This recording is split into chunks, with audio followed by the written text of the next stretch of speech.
사랑하는 성도 여러분, 오늘은 예수님의 12제자 중 한 사람, 바돌로메, 즉 나다나엘의 삶을 함께 살펴보겠습니다. 성경에는 그에 대한 기록이 많지 않습니다. 그러나 짧게 등장하는 장면만 보아도 그의 성품과 신앙의 깊이를 알 수 있습니다. 나다나엘은 진실하고 순수한 마음을 가진 제자였으며 예수님께 직접 참으로 이스라엘 사람이라 그 속에 간사한 것이 없다라는 칭찬을 들은 인물이었습니다. 오늘은 그가 예수님을 만난 첫 순간부터 교회 전승에 기록된 사역과 순교의 길까지 함께 묵상해 보겠습니다. 나다나엘의 이야기는 친구 빌립으로부터 시작됩니다. 빌립은 예수님을 만난 뒤 곧장 나다나엘을 찾아가 이렇게 말했습니다. 우리가 모세의 율법과 선지자들이 기록한 분을 만났으니 요셉의 아들 나사렛 예수라. 그러자 나다나엘은 의문을 품었습니다. 나사렛에서 무슨 선한 것이 날 수 있느냐? 여러분, 이 반응은 단순한 불신이 아니라 성경에 기록된 메시아의 출신지 예언과 달랐기 때문에 나온 의문이었습니다. 그는 메시아가 다윗의 동네 베들레헴에서 나실 것을 알았기 때문이지요. 빌립은 많은 설명 대신 이렇게 말했습니다. 와서 보라. 나다나엘은 직접 예수님께 나아가 보기로 했습니다.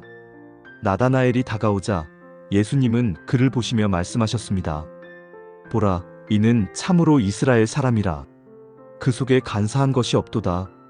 나다나엘은 놀라서 물었습니다. 어떻게 나를 아시나이까? 예수님은 말씀하셨습니다. 빌립이 너를 부르기 전에 네가 무화과 나무 아래 있을 때 보았노라. 그 순간 나다나엘은 즉시 고백했습니다. 랍비여, 당신은 하나님의 아들이시오. 당신은 이스라엘의 임금이로소이다. 묵상 포인트. 나다나엘은 순수했습니다. 작은 표적 하나에도 즉시 믿음으로 반응했습니다. 예수님은 나다나엘에게 이렇게 말씀하셨습니다. 네가 무화과 나무 아래에서 보았다 함으로 믿느냐? 이보다 더 큰 일을 보리라. 그리고 약속하셨습니다. 하늘이 열리고 하나님의 사자들이 인자 위에 오르락내리락 하는 것을 보리라. 이는 나다나엘이 앞으로 예수님 안에서 하나님의 영광과 구원의 역사를 직접 목격할 것을 의미했습니다. 나다나엘은 예수님께 인정받은 제자였습니다. 예수님은 그를 향해 그 속에 간사함이 없다라고 하셨습니다. 이는 그의 마음이 정직하고 신앙이 순수했다는 뜻입니다. 우리는 종종 복잡한 계산과 조건으로 신앙생활을 하지만 나다나엘은 단순히 말씀과 예수님의 한마디 앞에 곧장 반응했습니다. 그의 순수한 믿음은 예수님께 큰 기쁨이 되었던 것입니다. 성경은 나다나엘의 이후 행적을 길게 기록하지 않습니다.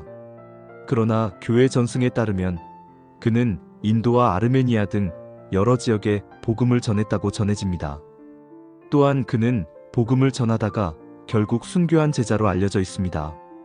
어떤 전승에 따르면 그는 산채로 가죽이 벗겨지는 고난을 당하며 순교했다고도 합니다. 그의 죽음은 충격적이었지만 끝까지 복음을 붙든 충성된 증인의 길이었습니다. 사랑하는 성도 여러분, 나다나엘의 삶은 우리에게 몇 가지 교훈을 줍니다. 의문이 있어도 주님께 나아오라. 나사렛에서 무슨 선한 것이 날 수 있느냐? 의문이 있었지만 그는 직접 예수님께 나아왔습니다. 신앙은 질문이 없는 완벽함이 아니라 질문을 가지고도 주님께 나아가는 것입니다. 순수한 믿음이 주님을 기쁘시게 한다. 예수님은 나다나엘을 간사함이 없는 자라 칭찬하셨습니다. 주님은 우리의 순수한 마음을 기뻐하십니다. 작은 표적에도 감사로 반응하라. 무화과 나무 아래 있었다는 말씀만으로 그는 믿었습니다. 믿음은 크고 복잡한 증거가 아니라 작은 말씀에도 아멘으로 반응하는 단순함입니다. 끝까지 충성하는 제자. 나다나엘은 복음을 위해 순교했습니다. 그의 순수한 믿음은 끝내 생명으로 증명되었습니다.